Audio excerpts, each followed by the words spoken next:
Capítulo 1 Somerset, 1832. Gritar não vai ajudar o bebê a nascer, exclamou Bride, irritada, enfiando nas mãos de sua senhora a corda amarrada na cabeceira da cama. Segure isso e faça força. A porta se abriu atrás dela. Bride olhou por cima do ombro e viu Nell, a copeira, entrando com uma bacia de água quente. Até que, enfim, pensei que estivesse debandado. Nell não se ofendeu com a aspereza da velha. Percebeu que era apenas nervosismo. Bride não era parteira, e somente o horror de Lady Hervey ser exposta à vergonha pública a convencera a ajudar aquele bebê a nascer. A empregada aparentava bem os seus 60 anos naquele momento de angústia.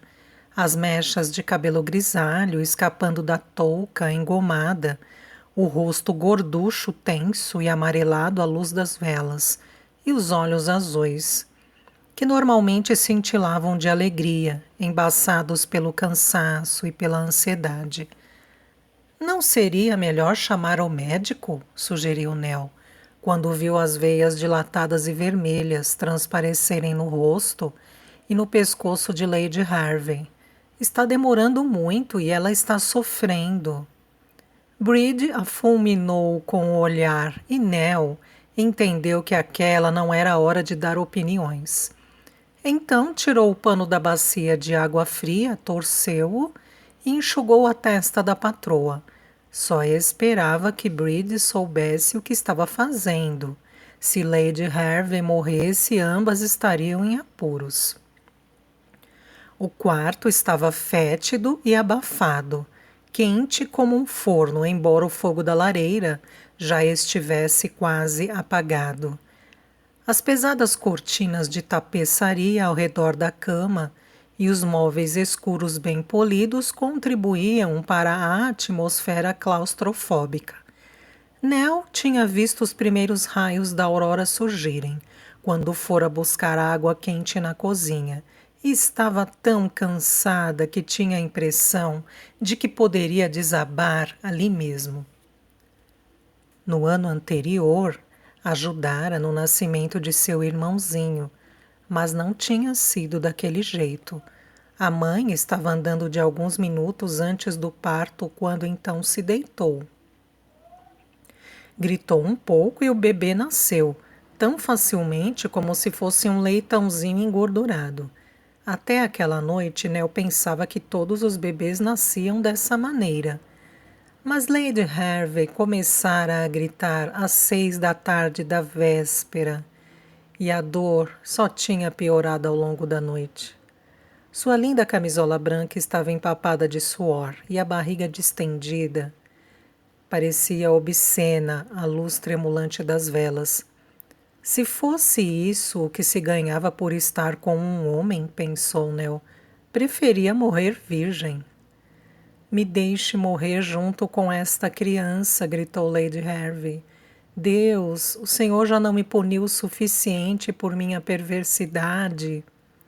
Empurre a criança para fora ou vai morrer, berrou Bride, e deu um tapa forte na coxa nua de sua senhora. Vamos, empurre o pestinha, maldição.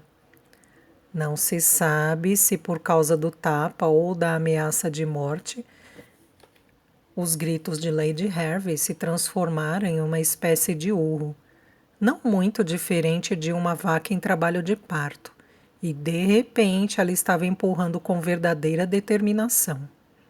20 minutos depois, os olhos de Nell se arregalaram quando finalmente viu a cabeça do bebê aflorando. O cabelo era negro como o azeviche, contrastando fortemente com as coxas brancas como lírios de sua senhora.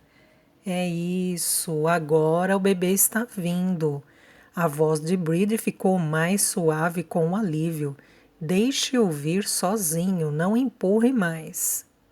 Nell assistiu fascinada, o cansaço esquecido quando o bebê deslizou para as velhas mãos enrugadas de Bride.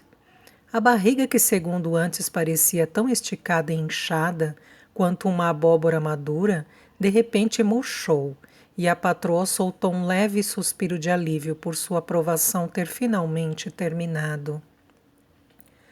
Brady deixou o bebê recém-nascido bem longe da mãe, sem, ao menos, anunciar que se tratava de uma menina.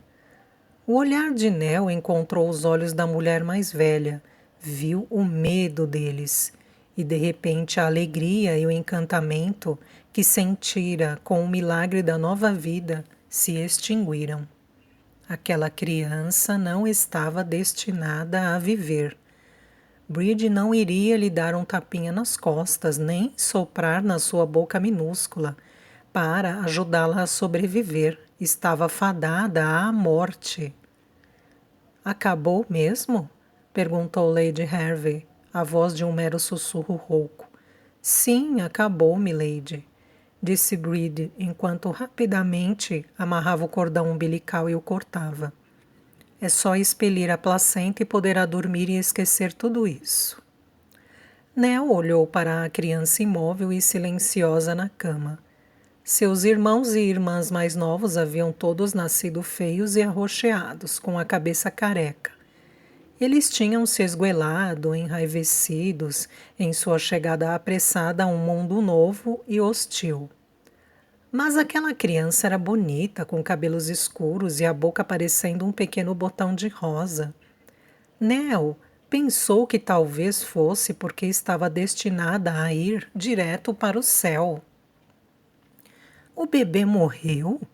Perguntou Lady Hervey com voz sonolenta. As veias saltadas e vermelhas em seu rosto e pescoço já haviam sumido, mas ela parecia abatida e pálida. Os compridos fios dourados, orgulho e alegria de Bride, estavam emaranhados e sem brilho. Nell mal podia acreditar que era a mesma mulher que sempre admirara por sua serena elegância e beleza. Bride limitou-se a lançar um olhar de esguelha para a criança enquanto massageava a barriga da senhora. Sim, milady, receio que sim, respondeu ela com voz trêmula. Mas talvez seja melhor assim. Posso ao menos vê-lo? Pediu Lady Hervey. Bride acenou com a cabeça para Nell, que enrolou o bebê em uma peça de flanela e pegou-o no colo. Lady Hervey estendeu um dedo e deslizou-o pela bochecha da filha. Depois virou a cabeça quando vieram as lágrimas. A vontade de Deus, sussurrou ela. Mas estou grata por sua misericórdia. Bride indicou a porta para Nell. Leve-a para a copa, depois vá para a cama, murmurou. Cuido disso mais tarde, quando terminar aqui. Segurando o pequenino bebê sem vida nos braços, Nell seguiu rapidamente pelo corredor em direção à escada dos fundos. Briargate Hall estava tão silenciosa quanto uma cripta. Todos os outros criados tinham sido enviados para a casa de Londres 3 semanas antes, a fim de prepará-la para o retorno de Sir William Hervey. Ele passara quase 2 anos na América, e é claro, esta era a razão pela qual Bride não havia tentado salvar o bebê. Se sabia quem era o pai, ela não dizia. Tinha escondido a gravidez de sua senhora como se fosse sua. Mesmo quando fora obrigada a incluir Nell na conspiração, porque não conseguiria lidar sozinha com o parto, explicou apenas que sua senhora estava esperando uma criança indesejada. Era fim de abril. E na véspera, finalmente tinham avistado sinais da primavera, depois de um inverno longo e rigoroso. Aquele seria outro dia bonito e quente, porque a luz do sol já atravessava a janela junto à escadaria dos fundos. No imenso espelho ao lado da janela, Nell viu o próprio reflexo. A imagem a chocou. Não tanto porque parecia tão desarrumada, o avental manchado, a touca fora do lugar com fiapos de cabelo para fora, mas porque os acontecimentos da noite de repente a tinham envelhecido. Apenas 24 horas antes, ela se parecia com qualquer outra criada de 16 anos, arrumada e recatada em seu uniforme engomado, as faces rosadas de tanto correr para cima e para baixo pelas escadas, e um brilho nos olhos escuros, porque Baines, o mordomo, não estava ali para repreendê-la o tempo todo. Seus pensamentos estavam em Ned Travers, que combinara de encontrá-la em Lordswood naquela tarde. Ele estava prestes a se alistar no exército e todas as moças do vilarejo queriam namorá-lo. Nell não tinha certeza de que era isso que ela queria, mas era bom pensar que ele a queria. Nell sabia que não tinha sido abençoada com beleza física. Puxara o lado paterno da família, como todos os seus irmãos e irmãs. Eram todos baixos e atarracados com cabelos pretos lisos e olhos castanhos escuros. Ned dizia que sua tez era branca como leite, mas isso provavelmente era só conversa fiada. Sua boca era pequena demais, o nariz um pouco exagerado, as sobrancelhas muito espessas. Ela não conseguiu ir ao encontro de Ned, então nunca saberia se ele gostava dela de verdade ou se achava que uma mocinha simples como ela poderia ser fácil. Bride soltou a bomba no meio da manhã e deixou bem claro que Nell não poderia sair da casa sob hipótese alguma. Até então, Nell tinha acreditado, como todos os outros criados, que a prolongada permanência da patroa em seu quarto devia-se a ela ter se machucado ao cair do cavalo. Rose, uma das criadas, dissera que aquilo era muito esquisito, já que 2 dias depois da última queda do cavalo, Lady Hervey já estava andando por todo lado com uma bengala. Mas Nell não via nada de suspeito nesse longo período de convalescença. Em seus 4 anos de serviço, notara que damas da alta sociedade tendiam a sofrer de doenças curiosas que não atingiam pessoas comuns. Nell achava que o problema da patroa era a melancolia, uma combinação do longo inverno rigoroso e a ausência prolongada do marido. Sempre que a mandavam subir com uma bandeja, Lady Hervey estava ainda na cama, ou sentada junto à janela com os pés para cima, enrolada em uma colcha. Parecia tão linda como sempre, o cabelo dourado caindo nos ombros, mas estava abatida e muito pálida. Nell às vezes achava que Bride deveria ser mais firme e fazê-la dar uma pequena caminhada ao ar livre todos os dias. Baines dera ordens a Nell pouco antes de embarcar na carruagem para Londres com o resto dos criados. Ela deveria cozinhar e cooperar até Lady Hervey se sentir bem para viajar para Londres com Bride. Então, ela ficaria ali sozinha para cuidar da casa e o jardineiro e o cavalariço se encarregariam da parte externa da propriedade. Nell não ficou decepcionada por não ir para Londres com eles. Bride dizia que sempre havia muito mais trabalho por lá, porque era uma casa muito maior e os Harveys recebiam muitos convidados. Também sempre falava que os funcionários de Londres faziam pouco de roceiros como eles, e lá era como trabalhar em um hospício. A verdade é que ficar em Briargate equivalia a um feriado para Nell, uma vez que não teria praticamente nada para fazer. Poderia dar uma fugida até sua casa todas as tardes para visitar a mãe e os irmãos e irmãs mais novos e também perambular por Briargate Hall tanto quanto quisesse. Quando Bride lhe dissera, no dia anterior, o que realmente afligia a senhora, foi um grande choque. Ela cometeu um deslize.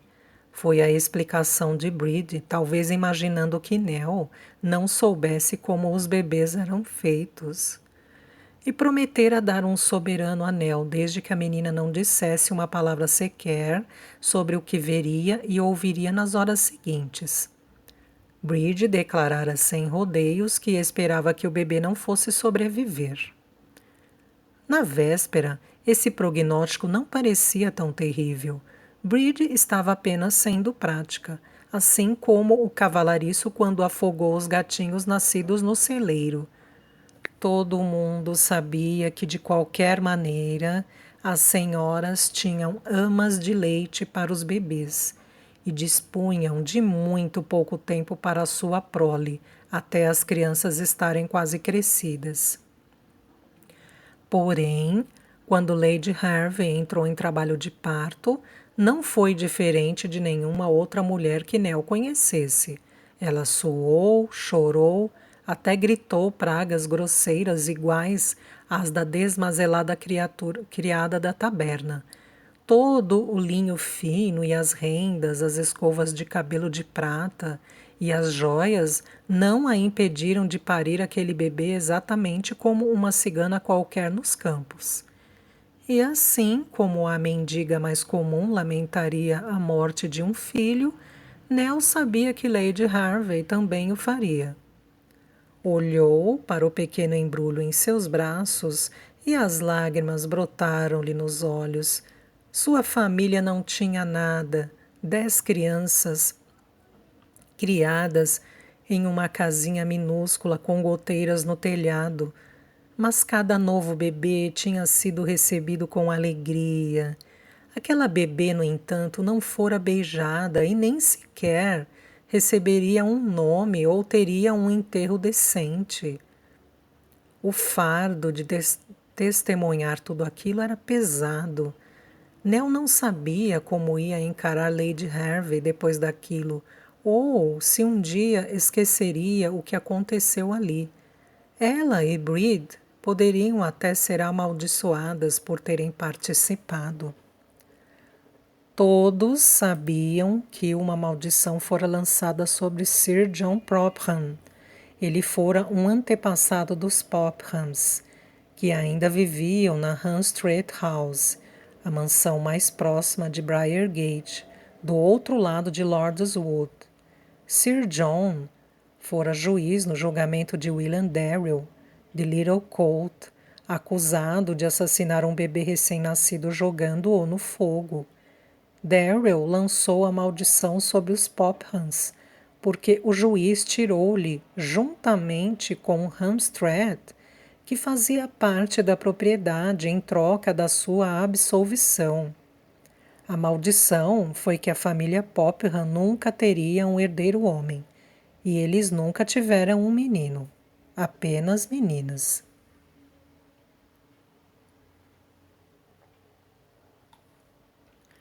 Nell supunha que Darrell assassinara o bebê porque não era o pai. Ela e Bride não haviam assassinado a criança, mas e se não tentar fazer um bebê recém-nascido respirar pela primeira vez fosse a mesma coisa? Se alguém descobrisse, elas poderiam ser enforcadas. O coração de Nell disparou e seu estômago se revirou. Será que Bride pretendia enterrar o corpo do bebê no jardim? Como achava que poderia fazer isso sem que Jacob, o velho jardineiro, visse? Quando começou a descer a escada dos fundos, um leve movimento contra seu peito a surpreendeu. Ela tropeçou e quase deixou cair o pequeno embrulho. Nervosa, afastou um pouco a coberta de flanela e, para seu espanto, viu uma pequenina mão se mexer e o bebê bocejar. Por um momento só fez olhar, convencida de que estava imaginando coisas, mas a mão se mexeu de novo, mais vigorosamente desta vez.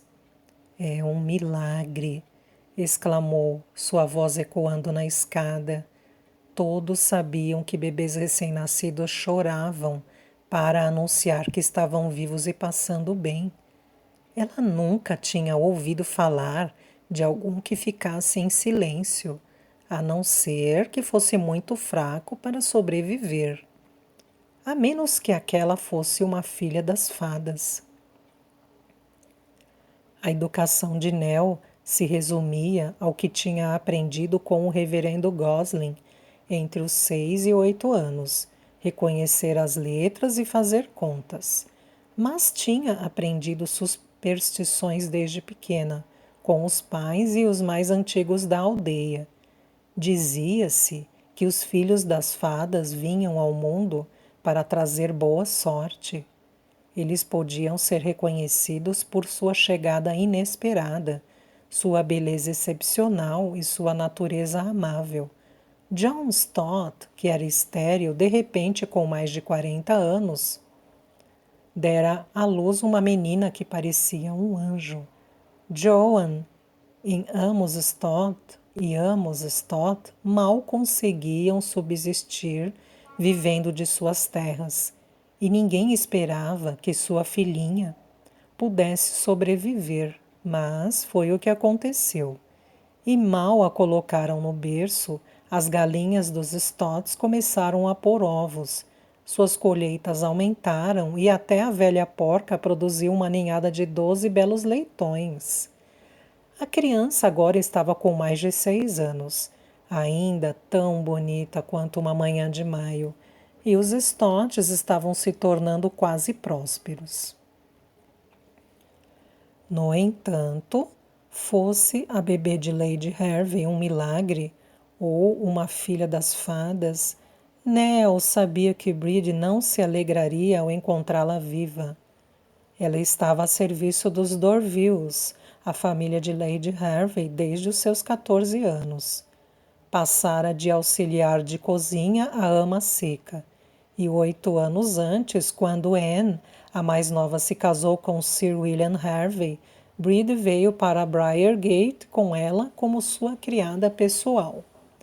A vida inteira de Bride gravitava em torno da senhora, que a havia ajudado a trazer a este mundo, e não permitiria que nada nem ninguém a desgraçasse e envergonhasse. Mas a possibilidade de que aquela fosse uma filha das fadas impedia que Nell considerasse os sentimentos ou os desejos de Bride. Tinha que agir de acordo com sua intuição. Desceu apressada as escadas até a cozinha aquecida e apanhou o chale que deixara em uma cadeira para agasalhar melhor o bebê.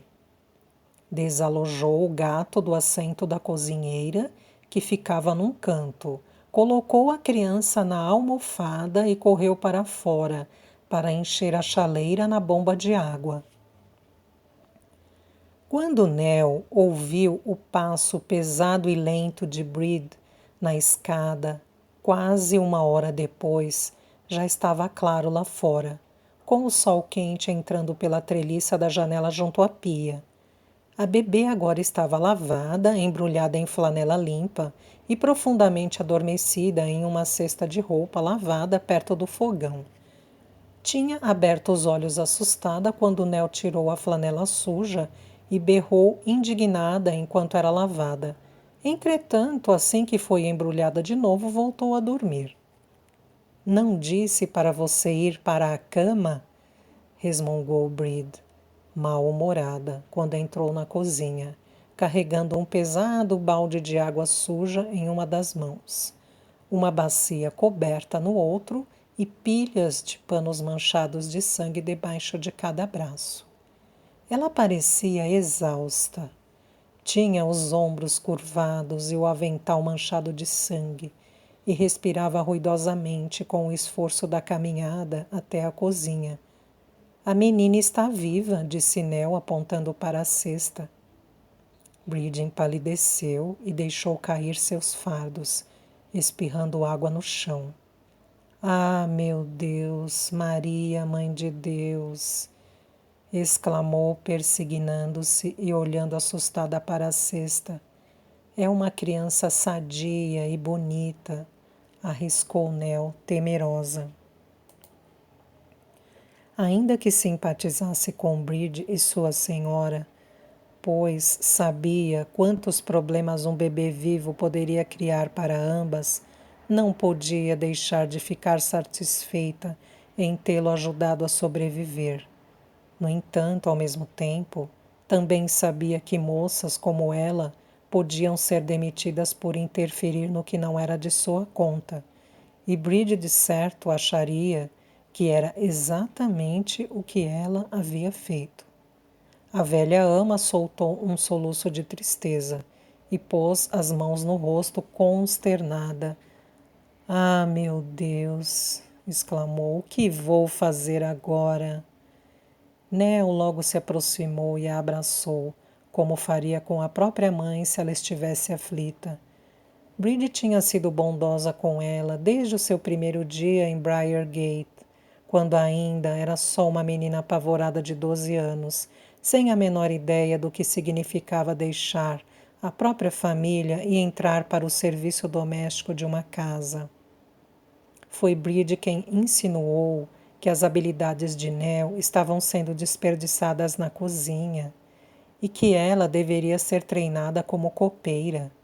Lutou contra os protestos da cozinheira e da senhora Cole, a governanta, encobriu Nell quando ela quebrou um enfeite e em outra ocasião contrabandeou sobras de comida para sua casa, quando o pai de Nell ficou sem conseguir trabalhar por causa de um problema pulmonar. Durante seus 4 anos em Briargate, aquela mulher não tinha apenas consolado Nell, mas também fora sua professora e confidente.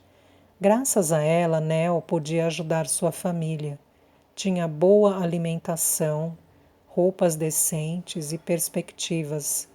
Não sabia se havia algum jeito de fazer com que Bride saísse daquele aperto, mas se houvesse ela o encontraria. Não fique assim, Bride, disse Nell, serena.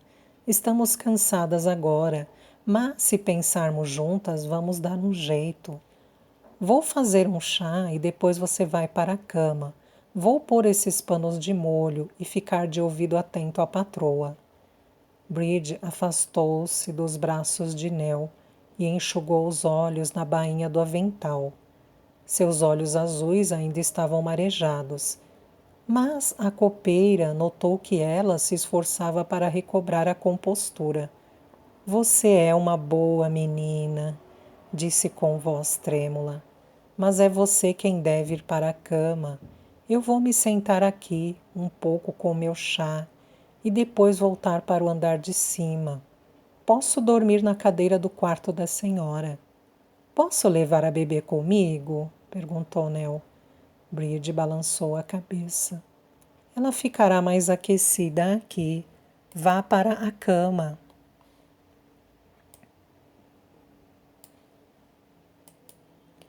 Com os pensamentos na criança, Nell se deu conta de que não conseguiria dormir. A menina ia ficar com fome e em breve, e se Bride estivesse no quarto de Lady Harvey, não a ouviria chorar. Havia tantas outras coisas que precisavam ser feitas também. Buscar carvão para o fogão, lavar a roupa e preparar algo substancial para Lady Harvey comer. Ela não podia ficar ali deitada e deixar tudo por conta de Bride. Ela se levantou e se lavou. Então pôs o velho vestido cinza que usava para o serviço pesado. Segurando as botas, desceu as escadas do seu quarto no sótão, sem fazer ruído para não perturbar a senhora. Não se passava um dia sem que Nell se considerasse abençoada por poder morar em Briargate Hall. Era uma casa clara, iluminada, construída havia apenas 40 anos por Sir Holland Harvey, pai de William, e situada a meio caminho entre as cidades de Bath e Bristol. Nell nunca estivera em nenhuma dessas cidades. Só conhecia o vilarejo de Compton Dando, onde nascera, e os vilarejos vizinhos. O lugar mais distante que havia visitado fora Keynsham, a cerca de 5 quilômetros dali. As pessoas diziam que o porto de Bristol era uma maravilha e que lá se podia ver belíssimos navios à vela que navegavam até os extremos da terra. Mas Nell não tinha vontade de conhecer o lugar. Um ano antes, centenas de pessoas tinham morrido de cólera e fazia menos de 5 meses, em outubro, tinham ocorrido terríveis revoltas populares por 3 dias. Muitas pessoas morreram, dezenas ficaram gravemente feridas e vários prédios tinham sido destruídos e queimados. 4 pessoas foram enforcadas por estarem envolvidas e outras mais colocadas na prisão ou exiladas. Para Nell parecia ser um lugar muito perigoso. O Sr. Baines, que sabia quase tudo, disse que os tumultos haviam acontecido porque o sistema de governo era corrupto. Explicou que os membros do Partido Conservador tinham subornado e intimidado os eleitores para que os partidos reformistas não pudessem entrar. Mostrou-se orgulhoso do fato de as pessoas de Bristol terem coragem de protestar e afirmou que, se fosse jovem, teria se juntado a elas.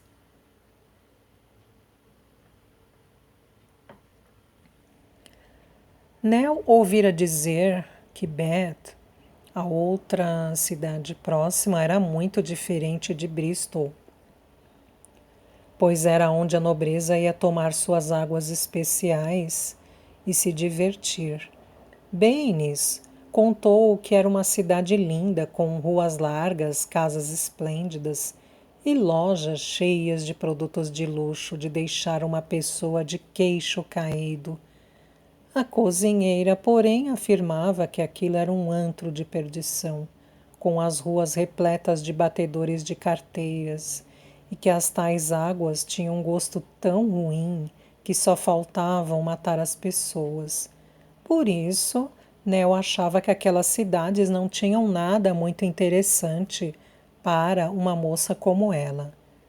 Baines contou que o velho Sir Holland Hervey tinha sido um grande viajante e que o projeto da mansão de Briargate fora influenciado pelas casas que ele havia visto na Itália e pelas fazendas das Índias Ocidentais.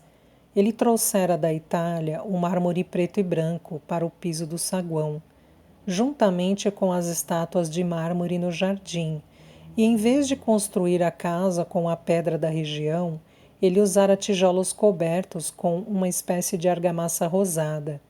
Havia um pórtico grandioso na frente, sustentado por grandes colunas, e o telhado era verde em vez de vermelho.